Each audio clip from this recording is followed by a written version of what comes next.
Berita tentang gempa bumi yang terjadi di beberapa wilayah Indonesia memunculkan banyak pertanyaan. Bagaimana gempa-gempa tersebut terjadi? Apakah gempa-gempa tersebut berpotensi tsunami? Berapa kerusakan yang diakibatkan oleh gempa-gempa tersebut?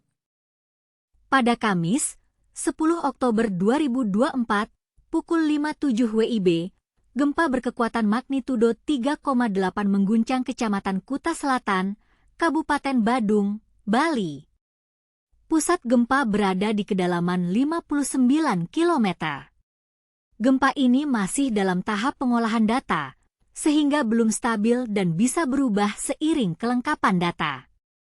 Namun, tidak hanya Bali, gempa juga terjadi di Daruba, Maluku Utara, dengan kekuatan magnitudo 4,9. Gempa ini terjadi pada Rabu, 9 Oktober 2024, pukul 2.45 WIB, dengan pusat gempa berada di kedalaman 119 km.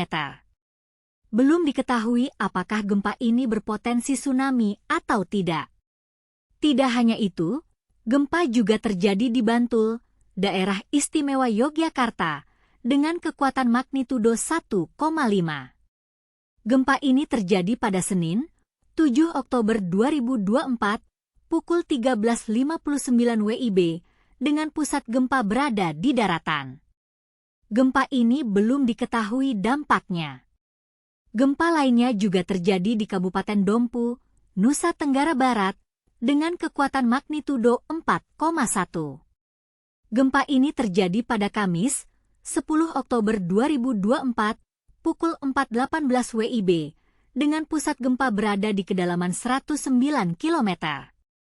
Belum diketahui apakah gempa ini berpotensi tsunami atau tidak. Gempa yang terjadi di Sukabumi, Jawa Barat, dengan kekuatan magnitudo 4,9 juga membuat warga khawatir. Gempa ini terjadi pada Selasa, 8 Oktober 2024, pukul 21.12 WIB, dengan pusat gempa berada di laut, 85 km selatan Kabupaten Sukabumi. Getaran gempa ini dirasakan di sejumlah wilayah sekitar Sukabumi hingga Banten. Gempa lainnya juga terjadi di Sinabang, Aceh, dengan kekuatan magnitudo 3,4. Gempa ini terjadi pada Rabu, 9 Oktober 2024, pukul 4.24 WIB, dengan pusat gempa berada di kedalaman 19 km. Belum diketahui apakah gempa ini berpotensi tsunami atau tidak. Dengan demikian, kita perlu waspada dan siap siaga menghadapi bencana alam seperti gempa bumi. Kita perlu memahami bahwa gempa bumi dapat terjadi kapan saja dan di mana saja, sehingga kita perlu mempersiapkan diri dengan baik. Bagaimana pendapat Anda tentang gempa bumi yang terjadi di beberapa wilayah Indonesia? Apakah Anda pernah mengalami gempa bumi sebelumnya? Bagaimana Anda menghadapi bencana alam seperti gempa bumi?